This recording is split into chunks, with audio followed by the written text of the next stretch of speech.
Good morning. Hey y'all. I'm really happy to be here today. Good morning and welcome to Black Multiverse Skill Up program with Grow with Google. My name is Nicole Maxwell. I am the CEO of Black Multiverse Enterprises. I am so excited to have each of you here today. And today we're going to be learning some new skills. We're going to be talking about some new things that might help you to really frame an idea or to get the ball rolling when it comes to some innovative things that that you may have stuck in your head and thinking about how to execute those. For anyone who was watching previously, I want to say thank you for coming back. Our return viewers make everything happen. So thank you so much for your viewership. I want to welcome you from all across the globe. Again, my name is Nicole Maxwell. You're here at the Black Multiverse Skill Up program with Grow with Google. Black Multiverse is a Grow with Google certified gold high impact performing partner for 2022. We are excited to have you here, and we're excited to be able to provide this type of learning engagement to you so that you are able to put some skills to use that you might not have known you had, brush up on some skills that you didn't know before, and be able to take those and excel in your next job venture, your business or your entrepreneurship, whatever you're doing. You are going to be able to put these skills to use and make some really great and amazing things happen. Black Multiverse is dedicated to disrupting disenfranchisement in the present to preserve possibilities in the future. Everything we do is to ensure that we, as a community, as a Black people, have a place and space as we head forward into the metaverse. The Black community is like none other, and we are experiencing different and more widespread challenges when it comes to finding positions or getting in at something that's better than an entry level role. And so, unless you're able to afford a college, which we've seen, how many people around the United States specifically are affected by student loan debt, that is even more impacting in our communities. And so we want people to be able to have skills to be able to thrive. And so that is what we're doing. So again, I am extremely happy and delighted to have each one of you here today. We're going to be talking about design thinking. So for anybody who watched on Tuesday, you do know that we talked all about design thinking on Tuesday. Well, that episode or that session, that segment that we had on Tuesday, I was experiencing technical difficulties and I did not know it. It was not readily apparent to me until somebody said it in the comments, and it was well within probably the first hour of the production of that we caught that issue. So I want to definitely not have that happen again, but also be able to continue today. So we're going to redo what we did on Tuesday. So you're in luck if you missed Tuesday. Stay right here, because no matter where you are around the globe, wherever you're watching us, you're going to be able to tap into what we are doing and to some of the really cool things that we're going to be talking about today, which is how to get you thinking differently and how to really take that project or that idea, that thing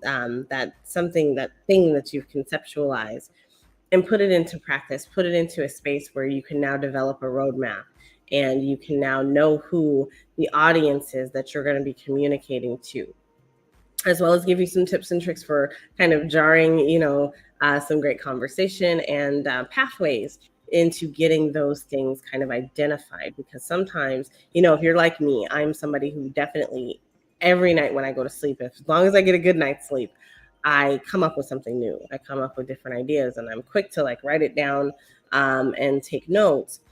And being able to actually take that to the next level and actually execute on that idea is something that takes a lot of energy, but two, you can spin your wheels a lot if you're not doing it the right way. So being able to actually to take advantage of some tips coming from a source such as Google is absolutely outstanding. So we've partnered with Google to bring information about how to use Google Apps to get some things done, as well as how to exceed and excel utilizing apps and things that may be freely available to you if you're an entrepreneur. So we're going to take a minute and we're going to say thank you to all of our sponsors. And before we do that, I want to say a little bit about our program. And so you can connect with us at blackmultiverse.io /basics. And you're also going to be able to connect with us at blackmultiverse.live. If you are watching us, you're probably there on blackmultiverse.live because that is our YouTube channel. If you're out on YouTube, just search for Black Multiverse Enterprises or Grow with Google, and you'll find us in the search results. But if you are, coming from perhaps Twitter, you're watching us out on Twitter. Hey, Twitter fam! Make sure that you are liking and subscribing no matter where you are. So we are broadcasting in many different locations. This episode will be aired in over 200 countries. And so when we think about being able to provide information on a worldwide level, that is a maximum distribution. And so I want to thank MaxDistro. MaxDistro is is our partner here at Black Multiverse. They are our partner in getting some great things done. Black Multiverse and the MaxDistro family have partnered together to make sure that this message it gets out there and gets heard. When we're thinking about the future, we are always thinking about the metaverse. And so I am also the host of the Meta Mind Shift Show. That Meta Mind Shift Show airs at 6 p.m. And so again, we're not married to a specific network, so we show up everywhere. So 200 plus countries is where you're going to be able to find us. You're going to be able to find us on Spotify, Roku, Hulu, in LinkedIn, YouTube, Amazon, Audible, Google Cast, and a lot of other podcast locations like Deezer all across the world. So we have some really great and amazing things and wonderful mind-shifting conversations there when it comes to meta and the metaverse and who's actually building it up, who are the players, and who are the people that you need to know. So that is every Tuesday at 6 p.m. You can catch the replays of that if you're out on YouTube. Just go over to youtube.com and then go / Meta Mind Shift, and you'll be able to find us right there. One other thing that you're going to be able to do is find us on Spotify. So if you, like I said, no matter where you are, you're able to connect with us and watch us wherever you choose. And that is one of the beauties of being an entrepreneur. The other is kind of the beauty of having a network, and that is being able to extend yourself to many different networks and maximize that distribution. So again, that is MaxDistro.live. You want to connect with MaxDistro, you can either email me or Mark Lee at MaxDistro.live. That email address is info@MaxDistro.live. In Black Multiverse, we are definitely the proud owners of a website and a domain, and that is coming up and soon. But one of our initiatives has always been to educate, train, and advance in the Blackverse community. That has been our goal there. This Grow with Google partnership definitely helps support that. But Blackverse is all about being able to be decentralized and doing that. And so as a part of that, we are the owners of the Black Metaversity. And so that will be coming up. That is our educational resource for folks. So in 2023, you're going to be able to connect with us at blackmetaversity.com. And and look for some really great things. These probably all of these videos are also going to be made available to our community there as well, so that they have access to all of the skill up programs that we've taken part in Black Multiverse. Blackverse is a part of the Black Multiverse movement. So we definitely appreciate everybody who's come through. And again, MaxDistro, thank you. Before we get started today, I do want to just quickly go over some information, and that is how to support Black businesses. Black businesses need your support now more than ever. We are in a space where we are looking for support, for sponsorship, for donorship, for just allies. And so, we are often seeing that we have DEI programs out there. We have folks who are doing some really cool things when it comes to creating things for the culture, no matter where we are. But we also want to make sure that we are supporting when we do see Black businesses. And, over Thanksgiving, we have Black Friday. Black Friday has transitioned into Black-owned business Friday, so Black-owned Friday. So you're buying Black from Black communities, from Black businesses to support. There's 4 things you can do for sure. First of all, you can like their posts. So go out to your favorite Instagram, your Twitter replacements, your social media places, so Pinterest or TikTok or whatever. Find a Black business and support their post with a like or a follow. Comment on their post, because that helps the algorithm know that people are interested in it, and therefore it spreads it out to other people. Leave a positive review.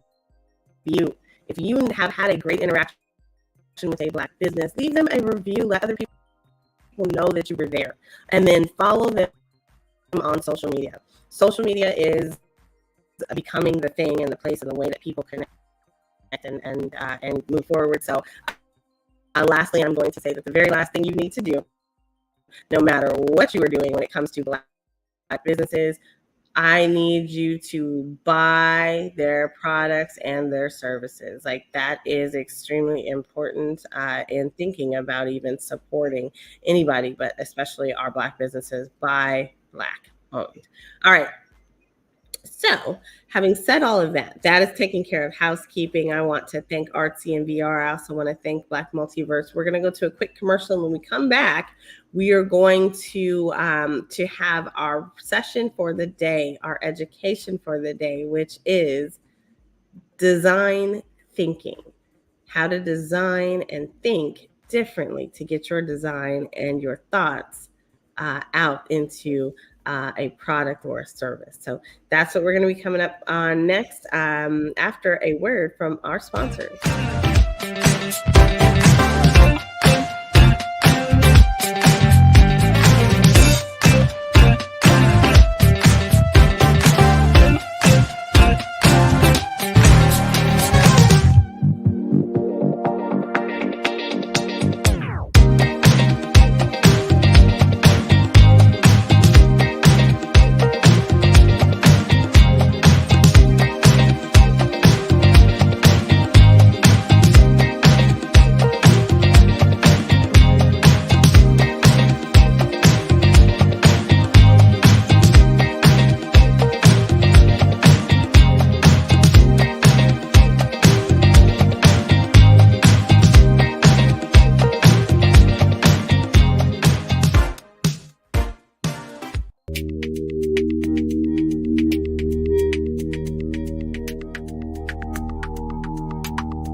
Yes, welcome back, welcome back, welcome back.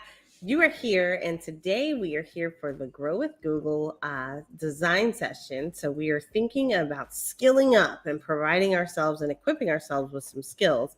Those skills are meant to help us pay the bills, right? So those skills, today we're going to be talking all about design thinking and what that means. We're going to break down that term, and then we're actually going to proceed to really understand how we can use design thinking to take us to another level.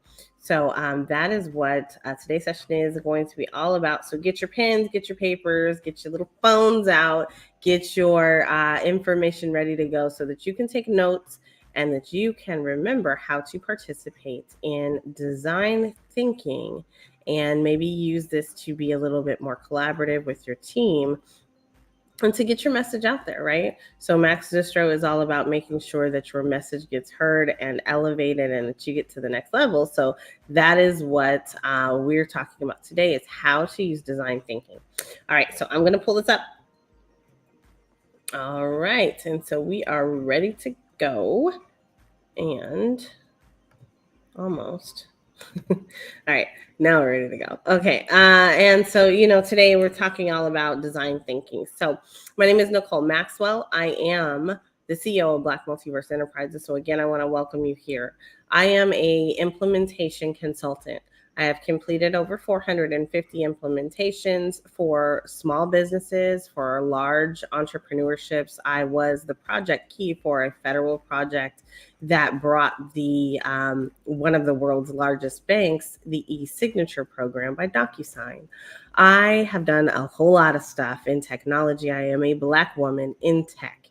And so when we're thinking about design thinking, that is something that we utilize in technology. So when you're coming up with ideas, product development, this is absolutely a way. It's not the only way that you can do this, but it is absolutely a way that you can help yourself get to the next level. All right. So again, I want to talk today about what we are doing. And if you have questions, I want you to go ahead and tap into the comments, because no matter where you're watching us, whether that's on LinkedIn, YouTube, Twitter, on any of the channels out on Twitter, if you're watching us on Hulu, Roku, or any of the other spaces, Audible, you guys, Spotify, do me a favor and write a comment. I want you to ask a question. Feel free to do that if you're watching us live today. If you're not watching us live, if you're watching this on replay in any of the over 50 destinations that this will be in, I want you to go ahead and send us an email or send us a comment if you felt like this was very useful information at the outset of this. I'm going to remind you too, don't forget to like, subscribe, follow, and share this experience. All right. So when we're thinking about design thinking, we are going to, first of all, tackle, well, what the heck is design thinking, right? So what is design thinking? We're going to help you to understand your audience and define who your audience is and what makes them think. We're also, or what makes them tick, I'm sorry. We're also going to identify challenges. So when we're thinking about challenges, what is your challenge? We always ask that when we're talking about businesses. What is your challenge that you're experiencing in your business? I'm not a fan of the word issue. So what is your challenge? And then we're going to be able to craft and test some solutions. So we're going to walk you through the steps to get all those things done. All right, we are going to do a few activities today. And so we want you to take notes. I want you to take some notes. So if you can, grab some paper, grab a pen, because we're going to do brainstorming later on. I want you to have something available to you so that you can write those things down, okay? Go ahead, and if you are an existing Google subscriber, if you subscribe to Google Gmail, if you subscribe using Sheets, Google Docs, or maybe your work has Google Workspaces, go ahead and sign in. And so you'll be able to do exactly what's happening on screen right there. You're going to click the little app icon up at the top, or the sign in button up at the top, and then sign in. If you do not have a Google account already, just go to google.com, and then up at the upper right hand corner, you're going to see sign in. Right next to that, you should be able to see create an account. All right. And once you're in, I want you to click on the apps icon and then go down, find your Google Drive. Now, sometimes you can manipulate the way that your app drawer looks like, so the order that the apps are in. So if you've done that, you got to search for your drive. If not, it's going to be in the upper, I think it's in the upper top 3 rows by default, okay? Now, inside of your Google Drive, I want you to go ahead and do me a favor. You're going to click on Docs. So Google Docs. It is blue. You're going to click on Google Docs, and that will open up a brand new Google Doc for you. Now, this is going to open that. Because you've opened it, it is going to automatically save this in your Google Drive. So that's one of the great things about Google, is that it automatically saves everything you're doing. You don't have to sit there and push that save button anymore. That is a thing of the past, and I'm so grateful for that, because, man, I lost some great documentation back in the day. All right. Let's talk about design thinking. What is it? So design thinking is a creative problem-solving process that focuses on a user-centered approach to create a solution that is technologically and economically feasible. So what that means is that things are, like, the common term for this is brainstorming. This is an approach that has been used to brainstorm solutions for issues that plague our society. Issues like getting kids to have healthy school lunches. Issues like helping well-established companies redefine their place in a fast-changing industry. You can use design thinking to come up with your very first business idea. If you're, working for somebody else right now, and you've got this gnawing idea that just won't go away, maybe you want to flush it out. Maybe you just don't know how. This is the perfect space for you today. Design thinking isn't just for coming up with the next great product or your business. It is an absolutely important part of how you connect with your customers now and in the future. We all know that we are moving towards Web3. And if you don't know that, you can contact me at metamindshift.com, and we can schedule a consultation to help you get caught up. But Web3 is coming. And so Web3 is a movement where things are becoming decentralized. So as they become decentralized, meaning more focused on a company, they're becoming recentered on community and the user, the person, the participant in an activity. All right. So what is technologically and economically feasible does not need to enter into this conversation today. So what you can do, technically speaking, what you can do based on your funds that are available to you, that's not really a part of this. You want to make sure that you are having an open door to new thoughts, an open door to innovation. Let innovation in, and then work out how you actually go about getting funding for what you're trying to do, or if something exists, or if it doesn't exist, how you're going to move based on that. But always start with the idea that the sky's the limit, and you have not reached the top of that sky yet, okay? What you're able to create as a student is going to be very different from what you're able to create as a mid-level manager, or what you're going to be able to ideate as that different type of professional. So this doesn't take that into account either. This process meets you where you are. So you are the person steering this process forward. And so you get to decide what the inputs are going to be for you. All right. So The important thing to keep in mind is that when you're using the design thinking process, it's going to provide you with a framework that you'll be able to use even if you don't have a ton of resources available. So just keep that in mind. All right, we're going to be showing you examples later on in the workshop, but let's talk about design thinking. So we talked about it as a creative problem solving process. What does that framework look like? Well, welcome to the design thinking framework. All right, so we have a phased approach. This is the methodology that's being used for design thinking. This is the methodology that's utilized at Google to come up with some of the great and wonderful, fantastic things that Google actually does for us. First of all, empathize. Phase one is to empathize. In this phase, you observe your ideal audience. You engage with them and immerse yourself in their challenges and their needs. Good design is all about understanding the needs of your community. Define. In the define phase, you're going to be expressing the problem of your community or your users in the form of their points of view. Ideate. In the ideation phase, you will transition from identifying problems to finding solutions for those problems. If there's a prototype, you're going to be able to develop the prototype. Now, that phase is all about getting ideas out of your head and into the real world. What does a prototype look like for what you're trying to do? Test. That's our last phase. Now, this phase is all about testing. So there's a word that, if you're in technology, you absolutely understand it. It is called iterate. The agile process definitely brought that forward, but you're going to be able to iterate through a different set of prototypes. Test, learn, and iterate. Test, learn, iterate. Prototype, test, learn, iterate.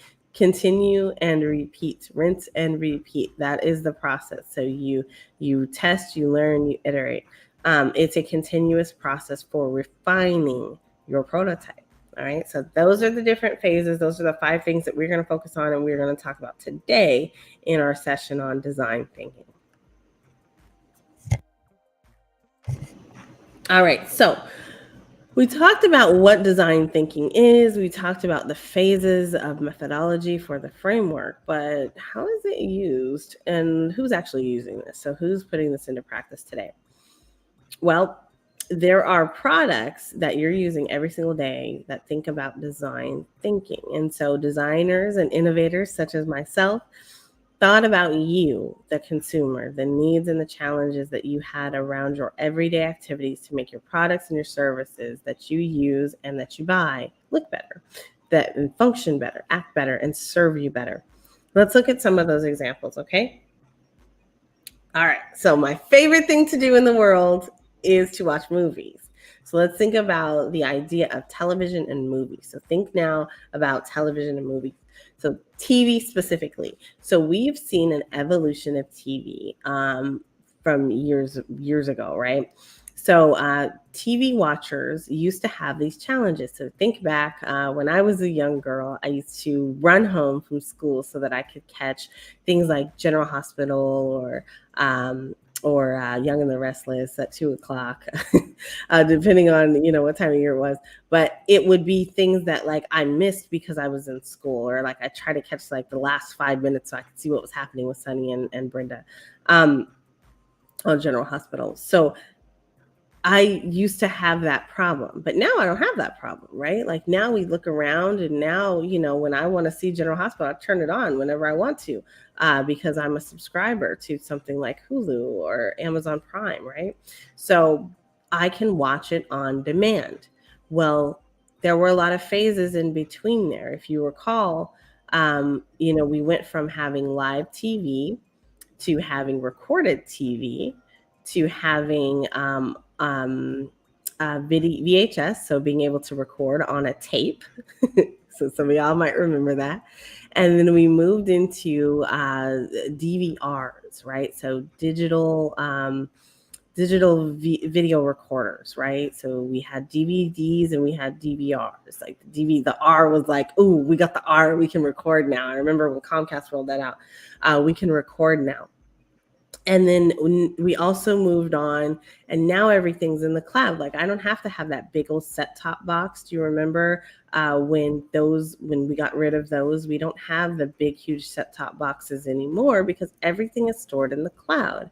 And so each of those things is an iteration. It is an iteration of an idea that continue to be improved and continue to get better over time. Things were tested out, and eventually we got to a place where everybody's happy, right? So you can watch on demand whenever you want to.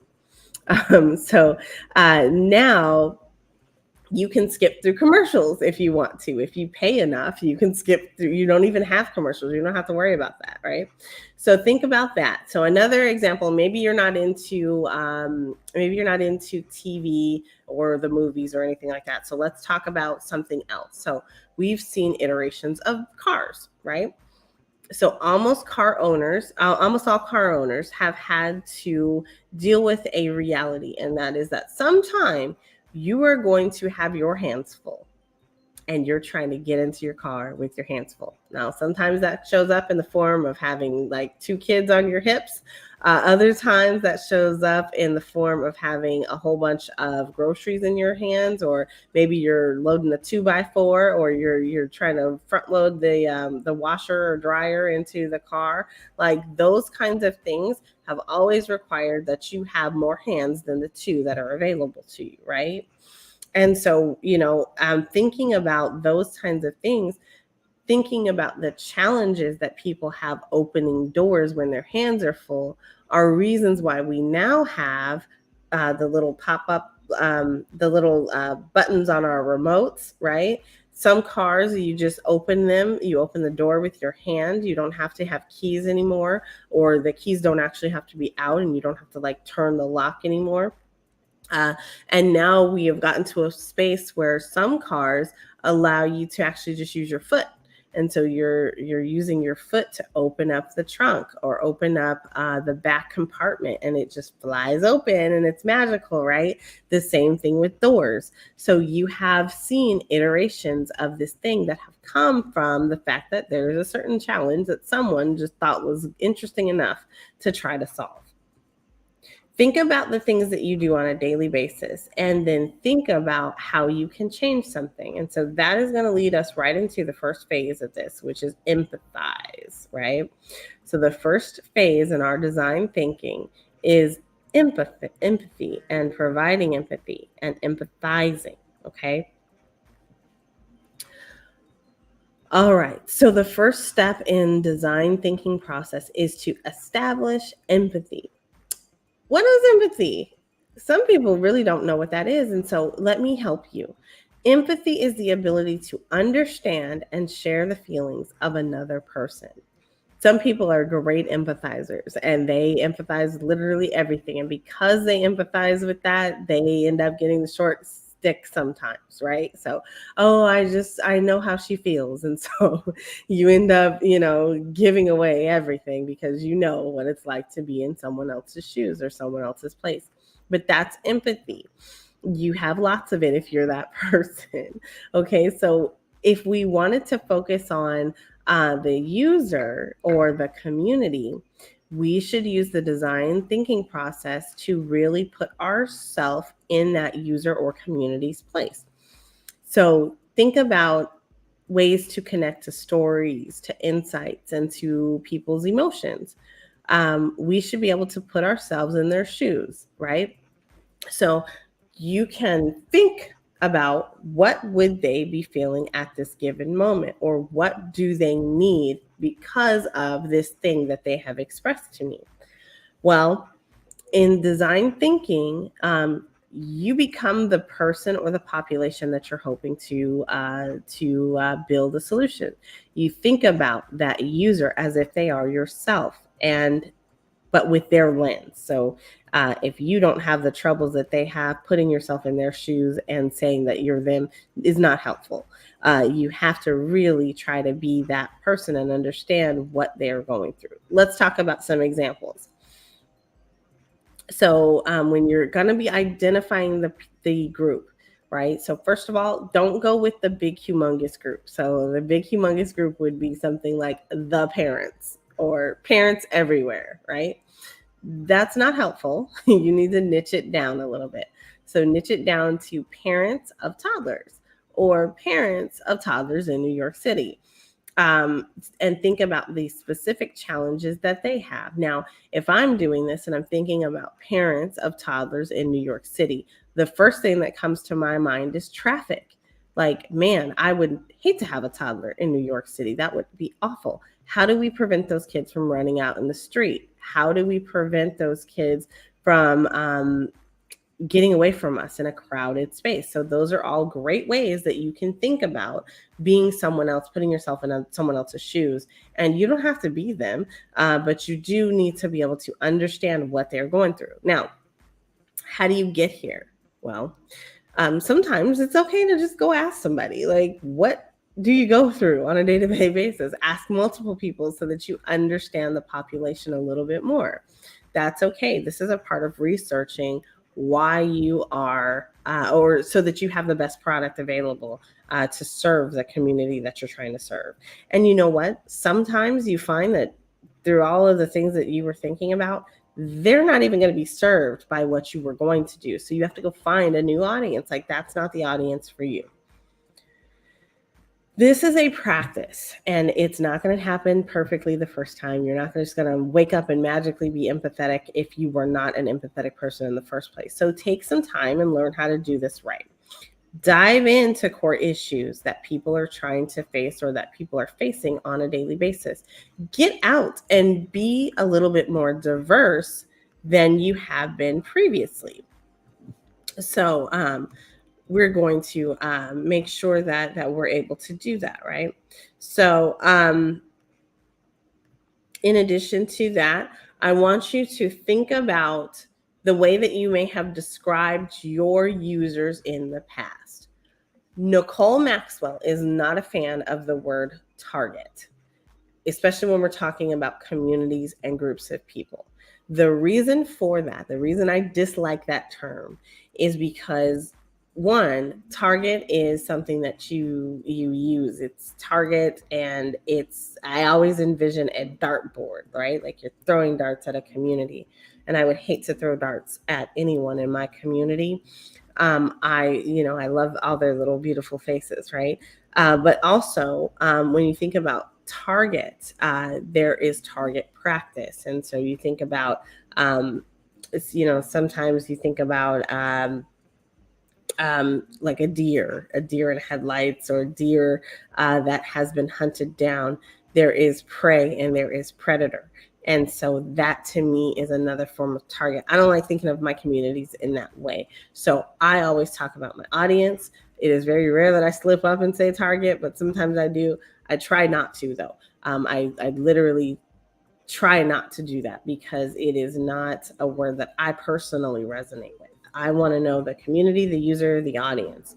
And there's other ways of saying that. So I try to avoid that as much as possible. So if you hear me say it, I'm going to do like they used to do on the Gong Show, and I'm going to ding a bell or something.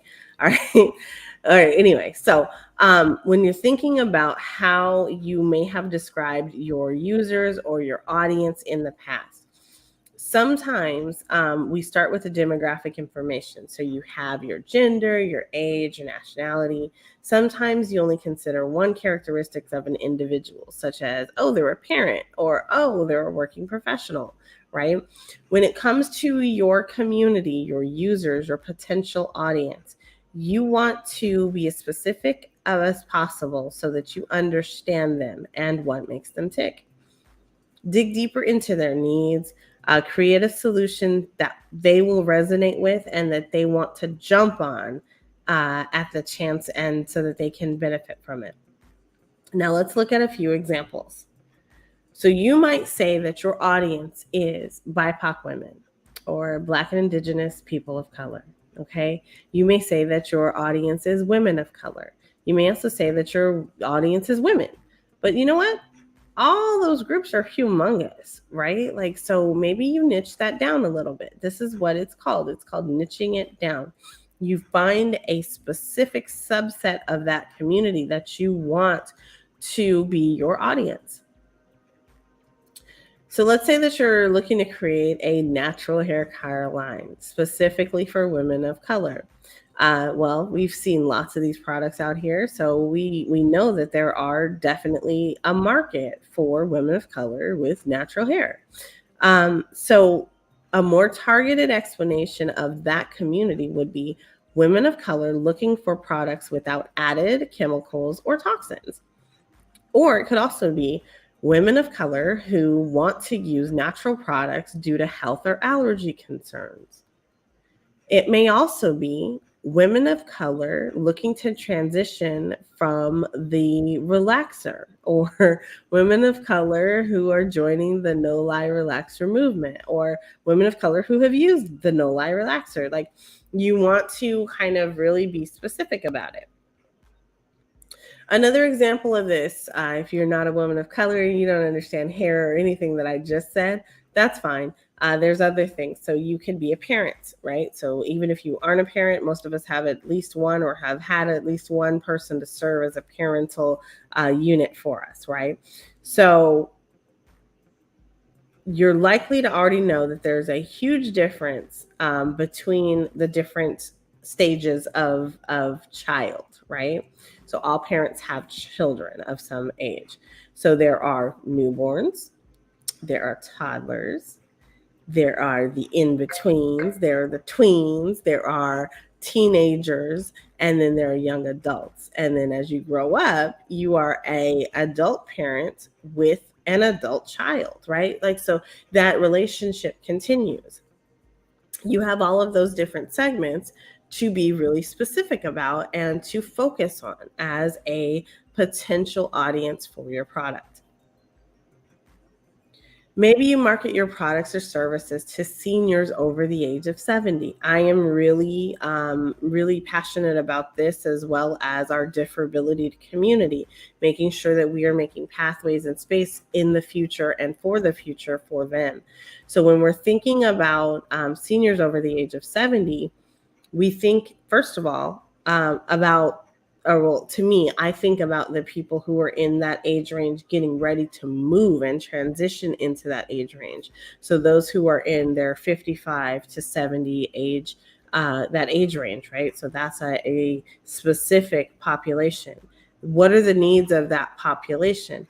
How can we best serve them as they're entering into the elderly space? What do elderly people need?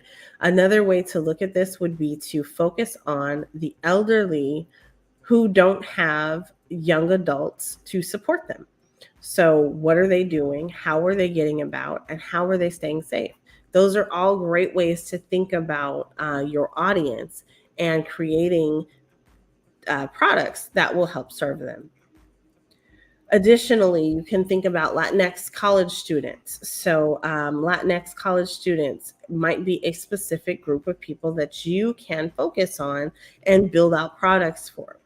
Maybe you're offering temporary housing to college students. So you could focus your efforts and say that Latinx students or their parents are seeking temporary housing near universities. That's who you're going to focus on.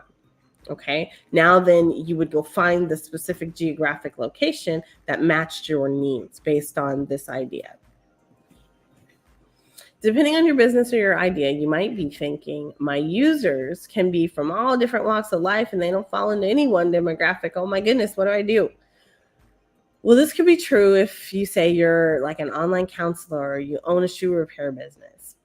In this case, think about what makes your audience unique. What makes them unique? What is it that that they, and how can they benefit from that?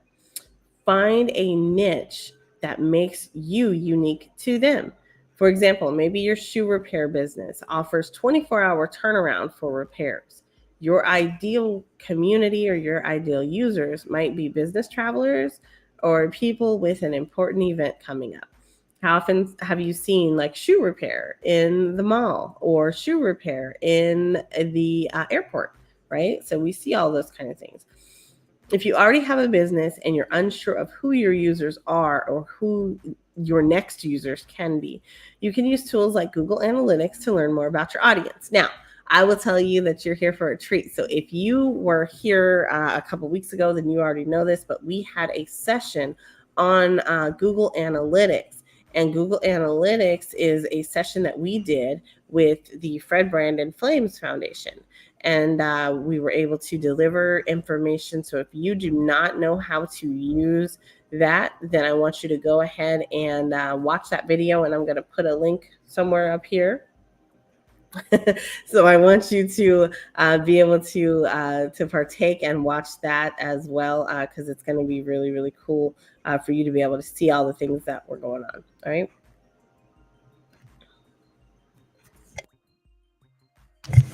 All right. So I want you to inspire new thinking by discovering what people really need. You're going to select an audience. So you just spend some time kind of just finding what this looks like.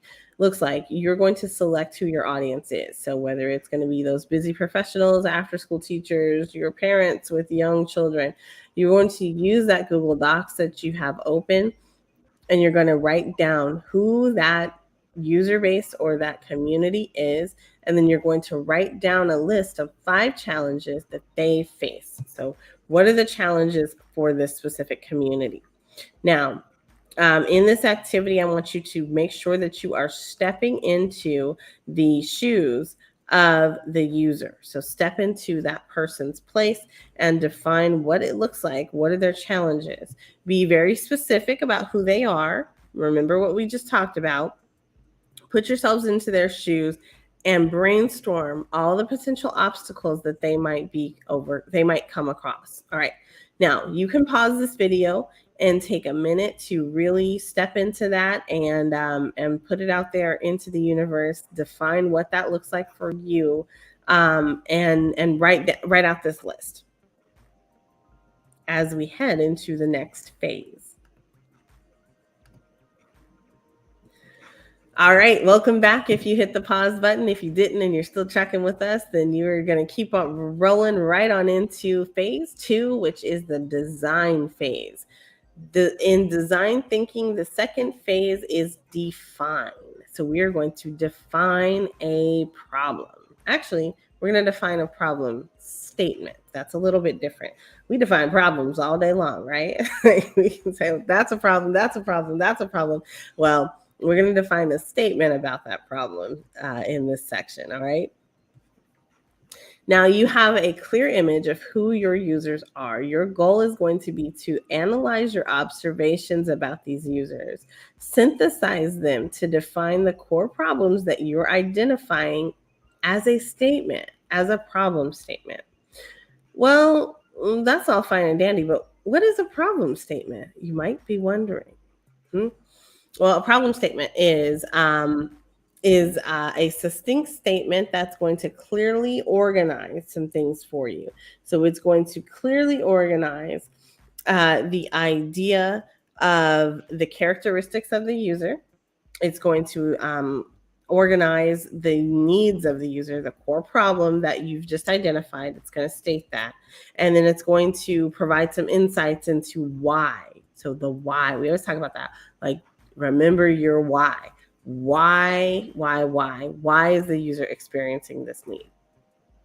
Developing a problem statement is critical in the design thinking process. So let's take a look at an example. All right, so on my screen it says, Sam is a busy manager who needs a way to integrate healthy eating habits because Sam does not want to feel like Sam is on a diet. Now, Sam could be a he or a she or they. You fill in your favorite pronoun there, okay? So it doesn't matter, but Sam is the person we're talking about. Sam's problem is that he's busy, right? Sam needs a way to integrate healthy eating habits. Have you ever been Sam? Think about that. So this is the empathy stage of this, right?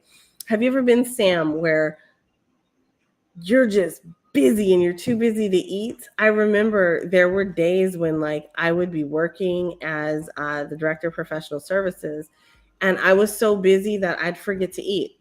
And like I'd start feeling like lightheaded, like what's going on? I would just forget to eat. And it's because I was so busy that like it just didn't matter at the time, but then you get hit with it later in the day. So how do we keep people from fainting at their desks because they're so busy? First of all, we remove some of that workload. Hey, come on, entrepreneurship. But second of all, we make sure that there are options available. So maybe in the refrigerator at work, I would have never eaten out of that particular refrigerator, but there are other refrigerators, there are other vending machines that could be available, or now we have things like DoorDash and we have things like Uber Eats. And so they are bringing us these healthy options to our workspaces or to our workplaces, right? So that is how you get to that space. So you're defining a problem. All right. It can be tempting to insert a solution in your problem statement, but try to hold off on that. You want to make sure that you're not doing that. So let's think about that. So instead of saying, Sam really needs to learn about nutrition to get a better eating experience during lunch. And we all know that we should eat better, but why do so many diets fail? There's a whole lot of emotion, a whole lot of frustration and that feeling. And you just want to give up all the yummy food. You want to get it and you want to eat it and you want to give it to Sam because Sam is great. And you just know that Sam's going to be benefiting from all this healthy food in his space. And we know that we need to eat better. And sometimes he knows that he needs to eat better, but like we didn't remind him. So we really want to make sure that he was reminded to eat better. We need to know that when we eat better, we feel better, but we don't want to feel like we're on a diet, right? That's too much. That is what we call too much. That's way too much information. So what we want to do is scale it back, make it simple, keep it sweet, right? So in technology, we have a term called KISS, KISS. We keep it simple, sweetie. Keep it simple, Sam. Keep it simple, something, right? Or keep it so simple. So you take your options there, but you have the idea of keeping it simple. So what we're going to do instead of all that, we're going to say, Sam is a busy manager who needs to find a way to integrate healthy eating habits into his day because he doesn't want to feel like he's on a diet. Okay, so now we know his why, we know the what, and we know the who, right? And we know the impact, right? So the impact of this, the reason this is happening is because he's busy. Okay, so now we understand Sam a little bit more, and I didn't have to use all those words to get us to that space. Now it's your turn. In just a few moments, I'm going to give you a few minutes. And again, if you're following along with us on a replay, or if you're at home right now, just pause and then come back when you're done. I'm going to give you a few minutes to work on your problem statement. So think about the users that we just identified a problem for. Think about that specific group and then write out their problem statement. What does it look like to be them? What does it look like to synthesize a problem statement that's defining our goal? Define the problem as a problem statement in a human-centered manner, meaning the username is a user characteristic who needs a need because they had an insight, right? So that's the format we're going to use. Pause and then come back. All right, so welcome back. All right, so Sam is a busy manager who needs to integrate healthy eating habits because he doesn't want to feel like he's on a diet. Thank you for participating. Read me your problem statement. I always say this because you want to read it to make sure that it makes sense. If it doesn't make sense, go back and revise it a little bit, refine it, or iterate on it so that it comes out and can be spoken to someone else. All right. All right. Now we're in my favorite part. This is called the ideation phase, or the phase where we are going to come up with ideas. Ideate. Okay. So the third phase in design thinking is ideating. We're ideating. All right. Now that we've empathized with our users, we've defined their problem statement. Now we get to brainstorm and come up with ideas for this user, for this problem. This is the phase where we're going to think about all the possible solutions that come to mind, right? Now, it's important that, yeah, we're going to go through these steps, but sometimes you know you better than the process does. So if you are somebody like me who wakes up fixing problems because you fix them all in your sleep, then do this phase when you wake up in the morning and go to sleep thinking about that particular problem. If you're somebody who does really, really well in a group of people, like you want to collaborate with people and come up with ideas, then first of all, come up with your own first, and then take those to a group brainstorming session. Other ways to do this are to write them out in a spreadsheet, or you can write them down. You can come up, sometimes it's helpful to use a thesaurus. Other times you are just going to do this over like the span of a week. Like maybe you're going to set a time, noon every single day for a week. I'm going to think about this problem and then write down 5 potential solutions for the problem. However this works for you, do it. Use this process as a framework for what works for you. Okay. All right. So Google actually does this. And so Google in technology, in the iterative process that is known as agile process, there is something called sprints. And sprints are where you're taking a dedicated look at a problem, a solution, and a task, and getting that task completed over a designated set of time, right? So it's a sprint. You're sprinting towards the solution, you're sprinting towards a release, you're sprinting towards a product rollout. That is a sprint, right? It moves you really, really fast towards a goal. All right. Using a Google Doc, this is what Google does. So using a Google Doc, you are going to create a 2x4 table in Google Docs. Now, some of y'all are like, a what? It's going to be a 2x4 table. So it's a grid in Google that will allow you to actually capture the words that you're going to capture. You can also accomplish this with just a list. So if you want to create a list of just 8 words, you could do that. If you are somebody who's going to use paper, you could also just use a paper listing. And just write out your words on a piece of paper. So you can be as cool with this as you want to. So you can also do a table using Google Docs. To do that, what you're going to do is insert a 2x4 table. So to do that, go ahead and if you're in Google Docs, click on Insert at the top. And then you're going to come down and find the word table. And then you're going to go across to. And so you'll see like these little boxes come up on the right-hand side. You're going to go across 2 with your mouse, and then you're going to come down 4. And that's going to give you your selection of a 2x4. There are 2 columns and 4 rows is what that does. Okay, so you're going to be able to insert that and then fill it out, right? So another way to do this is if you have like a piece of paper. Okay, so take a piece of paper, fold it into 8s. So you have like a whole like 8 little rectangles. So fold it once down down the middle, and then fold it twice so that you get 8. So whatever you're doing, whatever way you're doing this, you're going to come up with 8 ideas, and 8 ideas are going to be 8 ideas to help you push forward your problem and your solution for that problem, right? The point here is going to be to practice just letting loose and come up with as many possibilities as possible. Don't worry about whether or not it's possible. Possibilities possible. Don't worry about whether or not it's something that you can actually achieve. Just do it. Like, put the idea out into the universe. Blue sky thinking is encouraged. All right, so why did we do that? What? The beauty of this process is that we can let our mind go wild with ideas. Get back to a few examples when we were discussing different user groups. Okay, so let's go back.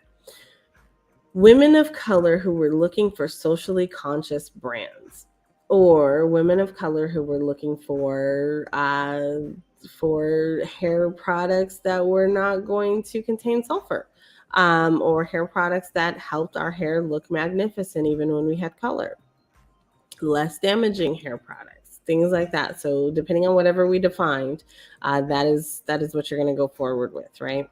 So you may have already have in mind the kind of products or services that you want to offer to these users. But if you are ideating, you can be considering all the different ways that you can offer a solution to the challenge. Your first thoughts might be to create an all-natural hair care line for women of color. Then again, you might consider not offering a product to this user group and instead alleviating a challenge. So you create a database of all the natural hair care products or the different levels of pH and all the hair care products that are out there. Additionally, you might have another idea, and that idea might be to actually open up a salon or provide beauty services to this specific community. So those are all different ways that you can help that specific audience. It does not have to be the same thing. So get out there and think differently. Think differently. That's what's important. Oh, another example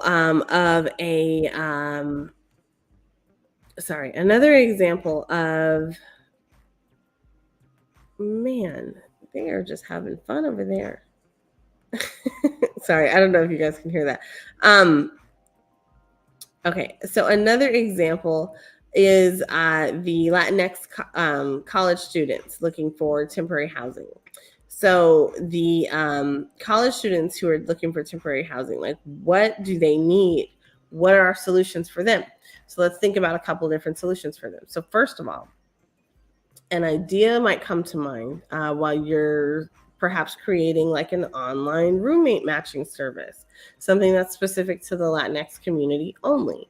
If you want to consider going to, let's say, a product route, you can consider investing in perhaps buildings that are supporting as dormitories or temporary rentals for this specific user group. So like a Latinx focused type of Airbnb franchise or something like that. So then you're going to take this and get outside the box. So what if these students don't really need housing because you created online learning programs for them instead? So they get their college credits from home, right? So think about how you can create solutions. Solution-oriented creation is what this is all about.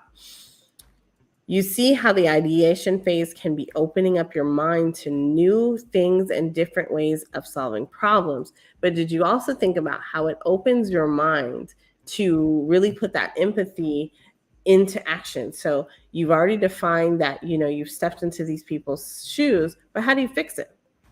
That's what these phases come together and do. And I really love that. Okay, so ideally, the recommended practice is to have an unlimited amount of time to engage in unrestricted brainstorming. So like I said, span it out over the course of a week. But for this specific session today, for what you're doing with me today, I want you to pause this video, write down some of your ideas, and then come back and unpause it, right? No idea is going to be too out of this world for this specific piece of this, and no one is stopping you. So take that innovation, take your ideas, write them down, and make sure that your ideas can be heard. Now, because I'm all about the blockchain, and this is one thing that I'm really super passionate about, is capturing your ideas and making sure that you have them. I recommend putting this out into either IPFS, the Interplanetary File System, where it can be encrypted to prevent others from capturing your information, or making it an NFT and perhaps putting the idea into an NFT. So create an image that stands for what you want it to stand for, and then insert your idea as an unlockable. That way, in 5 years, when you actually are this big famous person because you've been able to act on all of your ideas, that idea is stored on the blockchain, and it shows that you were the one who created it and shows the date that you had your vision.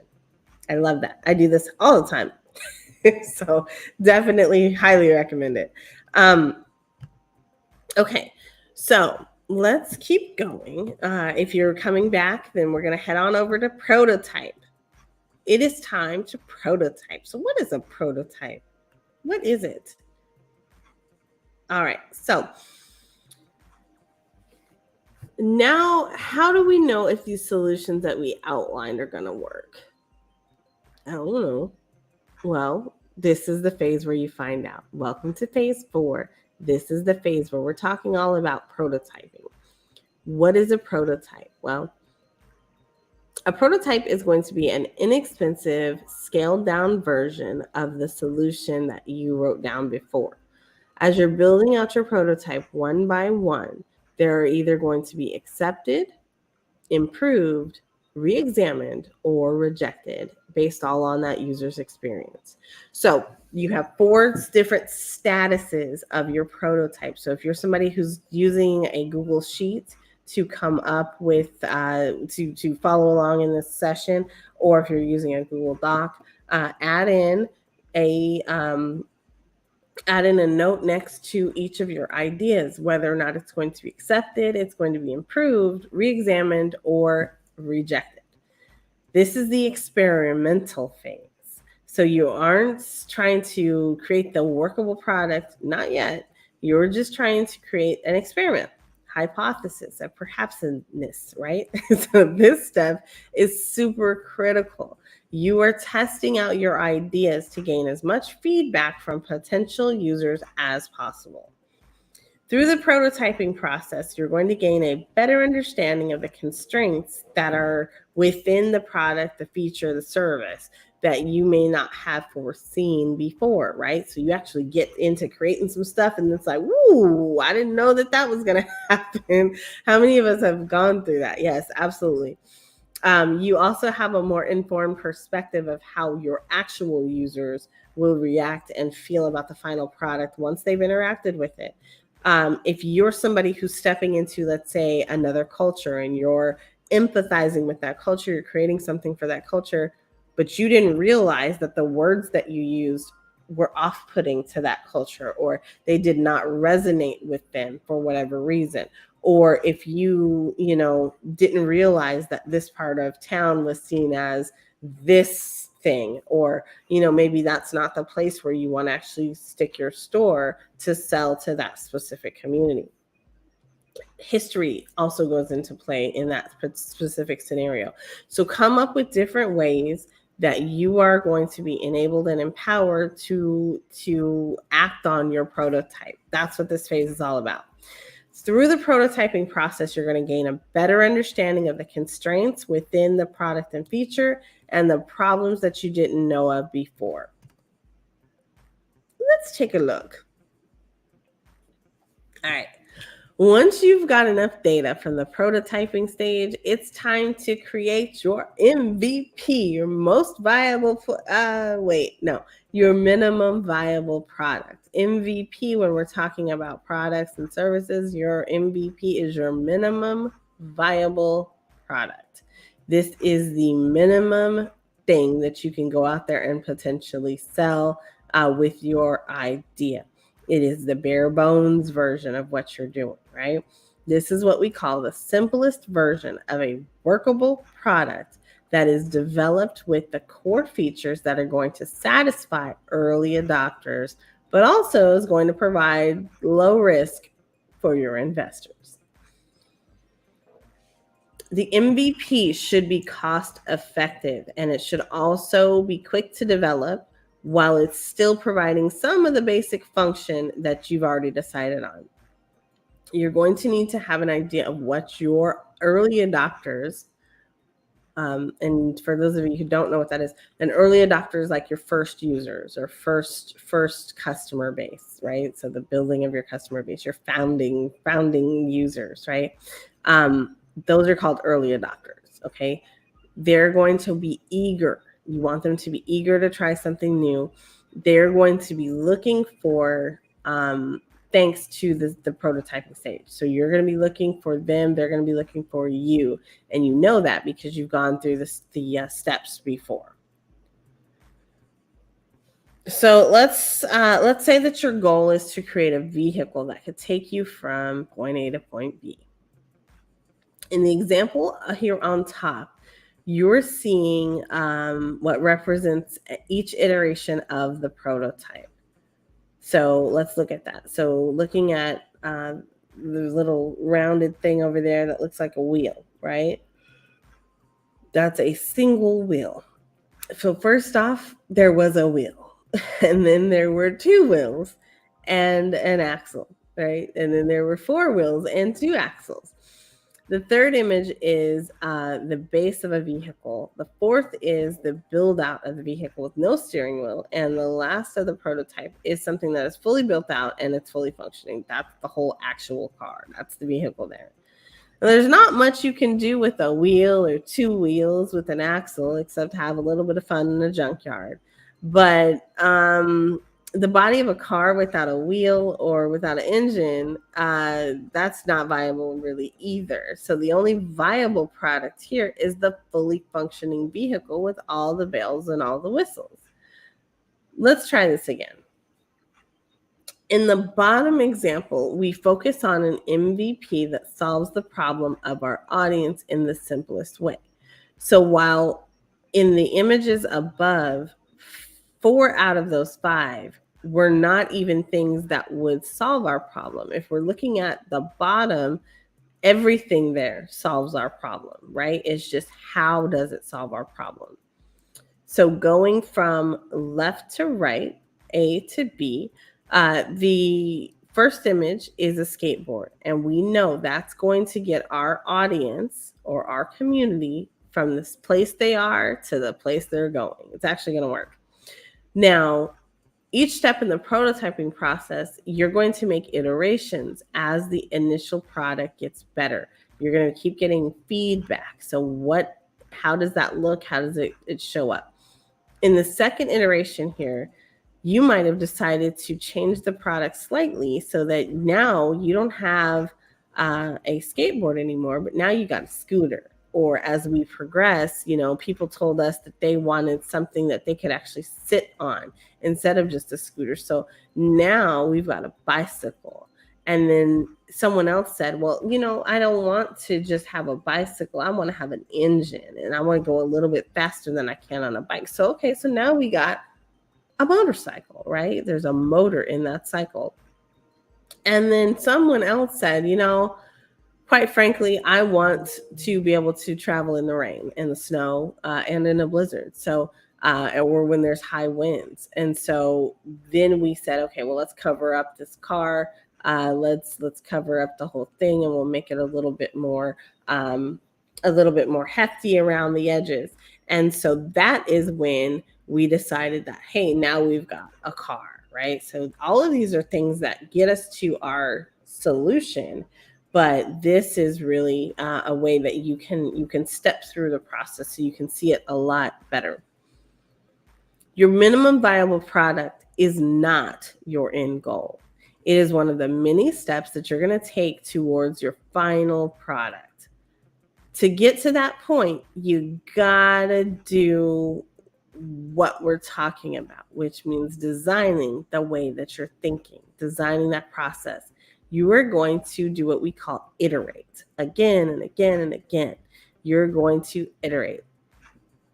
Keep testing your product and your service with your customer base, your user base, your community, and follow up with feedback. Maybe that leads you to more changes and enhancements. Maybe it takes you backwards to remove certain features altogether. What's important is that you're staying flexible and you're listening to the needs of your community and your user base to create the best and most well-received version of your product and or your service. Make sure that your community resonates with you.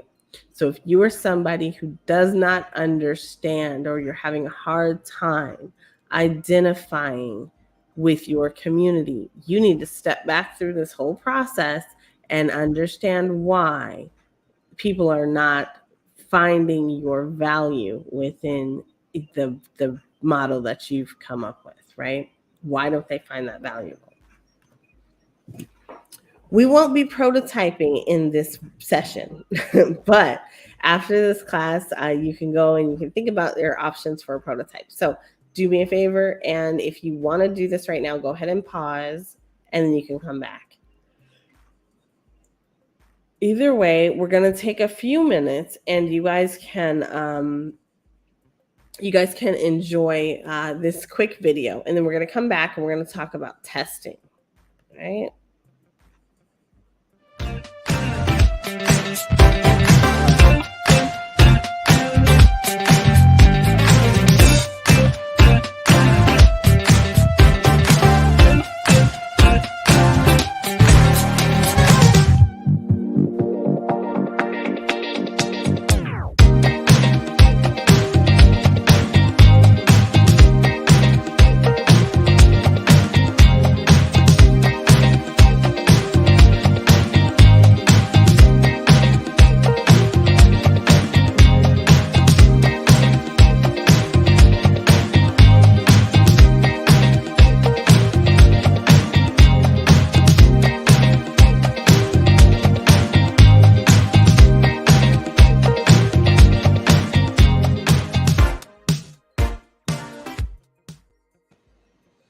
And we're back. Welcome back. Welcome back. I hope that woke you up a little bit. Thank you to Artsy and VR.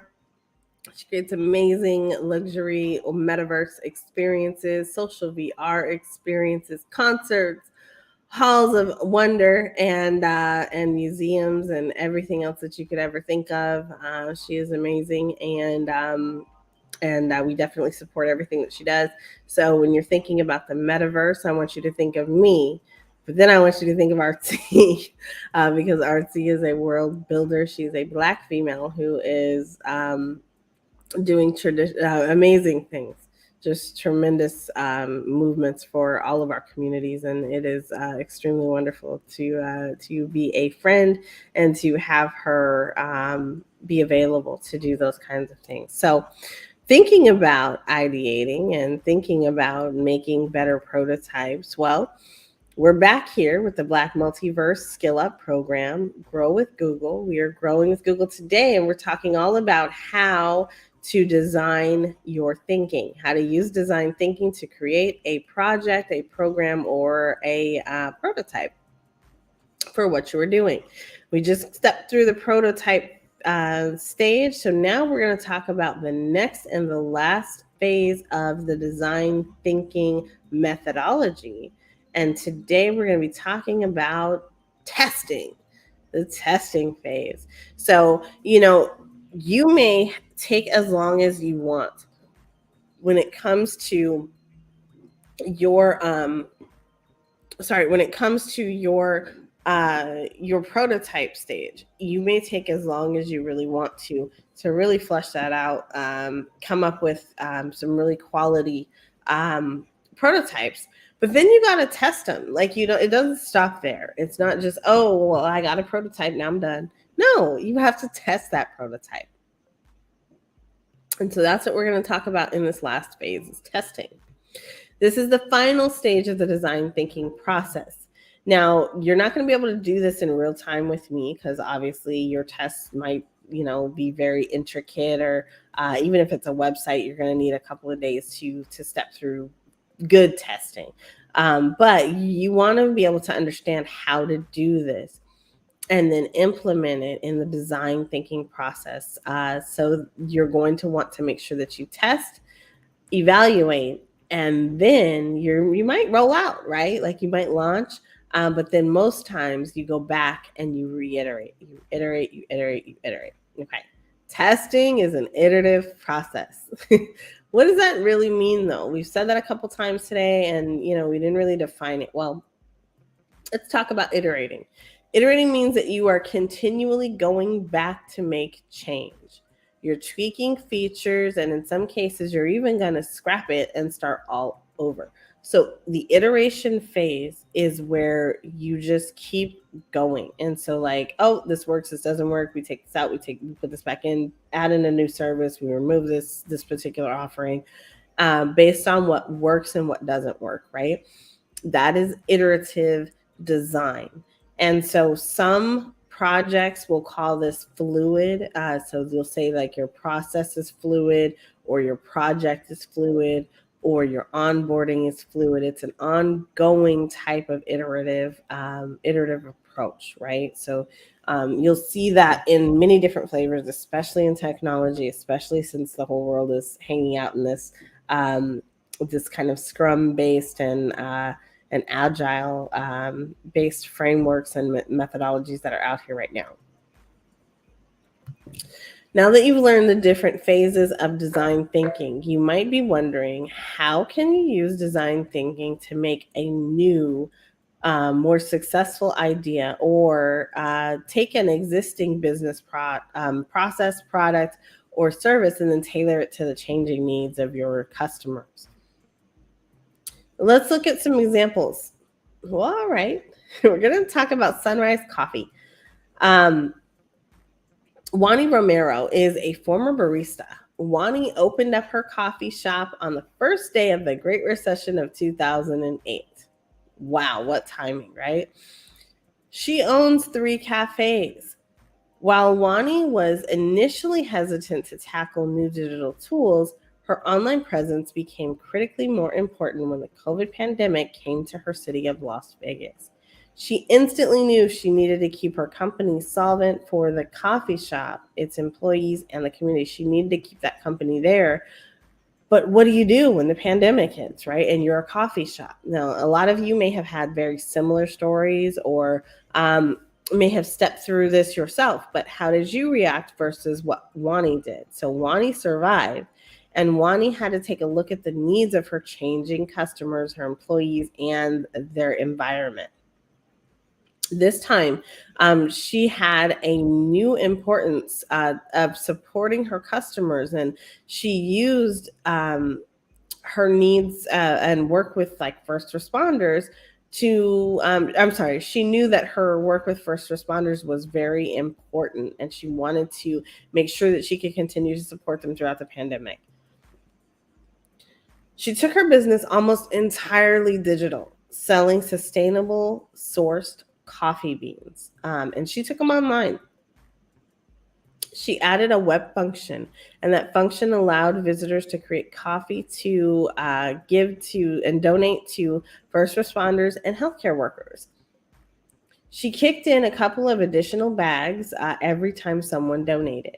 She was amazed at the response. Her customers were flocking in droves and buying her coffee online. Well, the media took notice, right? So wow, so she was able to really just steer things through, and she came up with a, some folks call those gimmicks, but it was a really good way of getting her message out there, getting and being able to support her community, which happened to entail the healthcare workers and the first responders. Wani was able to show her community how important they were to her. And in redesigning her business to support that need, she leveraged new tools that helped her to deliver a new type of product and a service to her audience. Whew. So let's talk about that. We're all done, guys. So when we're thinking about the design thinking process, we've just covered the 5 phases, the 5 stages of the design thinking process methodology. This framework included the ability to empathize in phase 1, the ability to define someone's problem in phase 2 and write out that problem statement. It included the ideation phase, where we transitioned from identifying problems to brainstorming solutions. Phase 4 is prototyping. In the prototyping phase, we thought about the ideas and how to get them out of our head and into the real world. Phase 5 brought us the testing phase, where we tested and we iterated. We found ways to improve our minimum viable product, which included testing and learning and iterating and iterating and iterating and iterating again and again and again. Wow, congratulations. So thank you so much for following today's session. is just about complete. And I want to say thank you guys for being here. Thank you guys for tapping in. I also want to say thank you to the team over at Grow with Google. And we're going to be providing you with a couple of resources. They'll be in the actual chat on YouTube. Now, if you are not watching us on YouTube, I want you to do me a favor and go ahead on over to our YouTube, and I want you to I want you to connect with us and go on over to that YouTube. Our YouTube is going to be youtube.com, and then it's at Black Multiverse, right? So at Black Multiverse. And then you're also going to be able to just go to blackmultiverse.live, and that will take you right there. All right, you guys.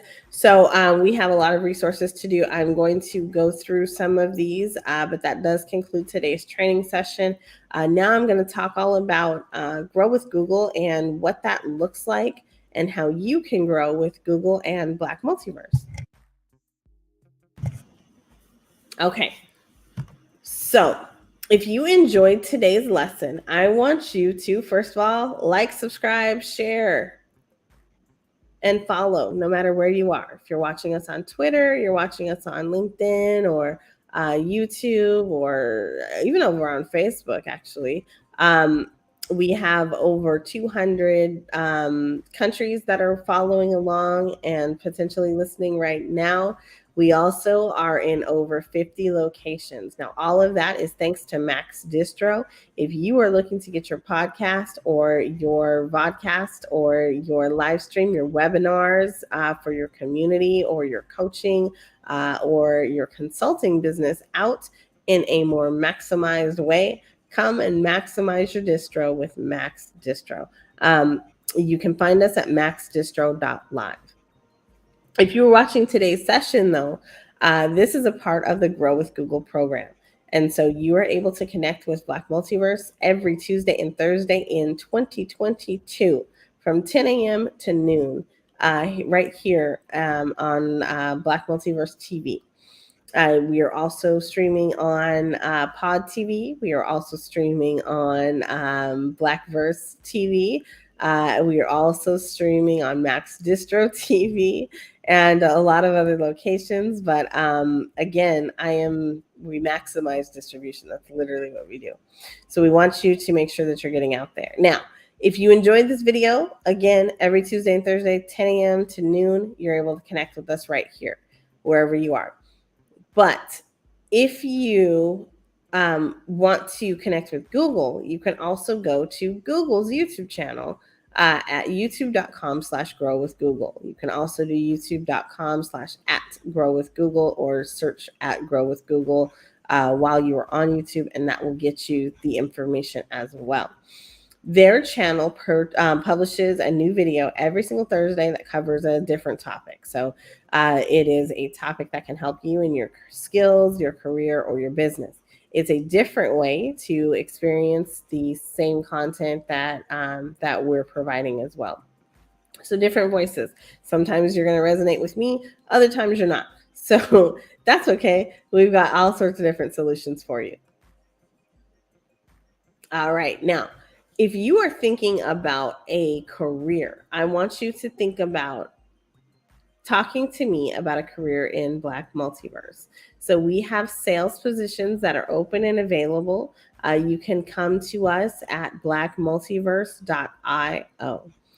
If you are looking for a career, we have Google career certifications and scholarships that are available to our employees. We are able to give up to 1,000 scholarships to our communities through our joint efforts and our partnerships. And so we want to make sure that if you are in need, you are able to get what you need. And that is a leg up, that is to skill up. That is what this is all about. And so this portion of this is actually sponsored by the Black Multiverse Advanced Program. That is our internal program for our employees. Google also provides career certification. These are the same career certifications. It's the same program, just a different flavor of it, right? So these career certifications are available to you in IT support, project management, UX design, data analytics, digital marketing and e-commerce. And then if you're with Black Multiverse, it also enables you to have IT support for IT automation with Python. And so there's some really cool things that are going on. You were able to actually learn at your own pace and complete the online program on your own terms. We have a specific time frame for those employees of ours who are doing this, and it is free of cost if you are an employee. If you are not an employee, you can go on over to Grow with Google and you can sign up there. I believe it is a nominal cost to participate in one of those programs every month. Also, you receive certification. So this is a certification that comes from Google, regardless of whether you're doing that with Black Multiverse or you're doing it with Google. It is a certification that comes from Google and Coursera.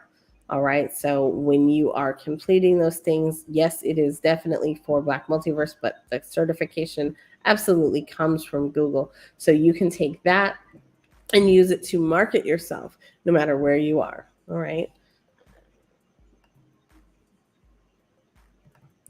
All right, next up, Grow with Google is providing free training and online tools for everyone. So if you're a teacher or a student, if you are a local business owner, if you are a job owner, if you are a job hunter, or you are a developer, there are tools out there at Grow with Google that are able to help you succeed. And we want everybody to be able to succeed. So go over to google.com/grow. Some of our last sessions for this year are going to be around website design using Google Sites. And so we have some really cool things coming up these last couple of weeks.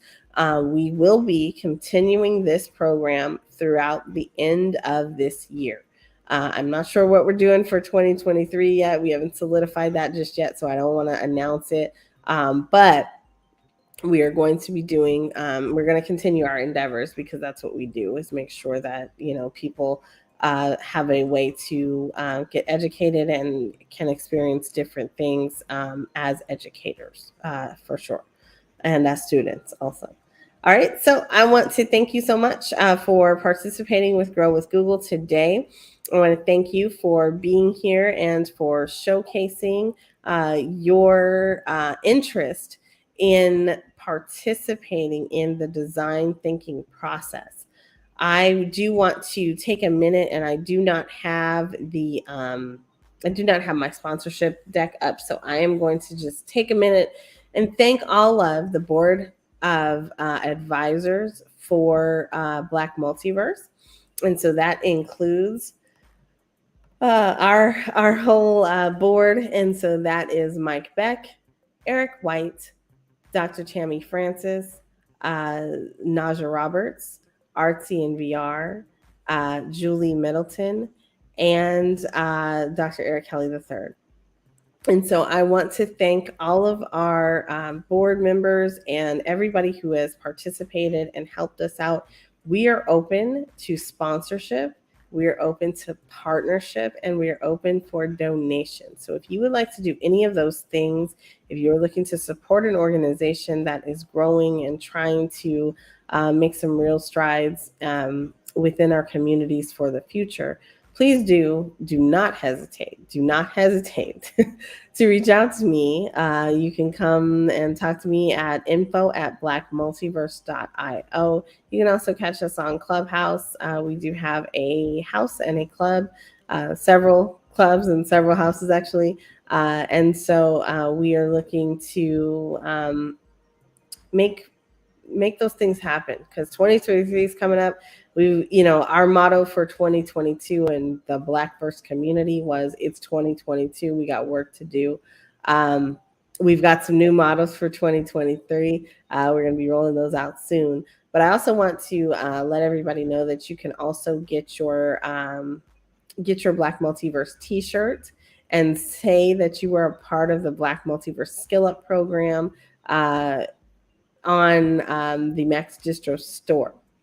So those are going to be available later this week, but I want to be able to provide you with the link now because this is hitting the interwebs. So we're going to go with MaxDistro dot store is what that is. And so you're going to be able to get your t-shirts and your hoodies and other little things that will help you to remember this time that you spent learning and growing with Google and with Black Multiverse.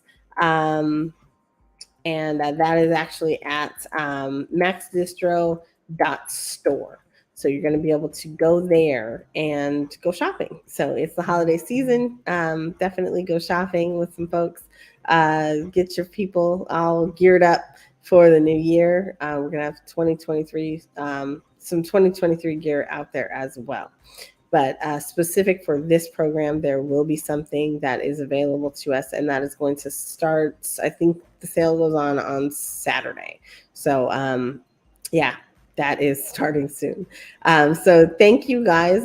Thank you for being here. Thank you for participating. Thank you for thinking differently and being a little bit more strategic as you think. If you are thinking about a career, a future, and the possibilities for your business in the metaverse, please do reach out to me.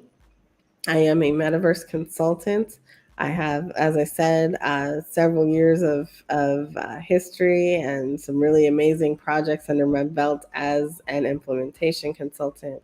But I help people to understand the possibilities for the future in the metaverse and also help you get started with your very own.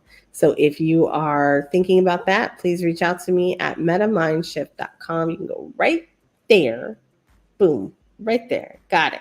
At metamindshift.com. You're going to be able to connect with me. You can connect with me. Just get on my calendar. You can also go to technikole.com, technikole.com, and go to the scheduling page, and you'll be able to schedule an appointment because that's what's really cool about this part of the future is that you don't have to wait for me. You can just book a time. All right, you guys. This is one of our last sessions for this year, and so I want to thank everybody who has tapped in and supported. Thank you to all of the Blackverse community members who have listened either on Discord or participated in our Google Meets that we were having for a while, as well as those who are listening live in Clubhouse or in any of our other spaces. So thank you. Have a very wonderful holiday season. This is Nicole, and my voice is resting. Thank you.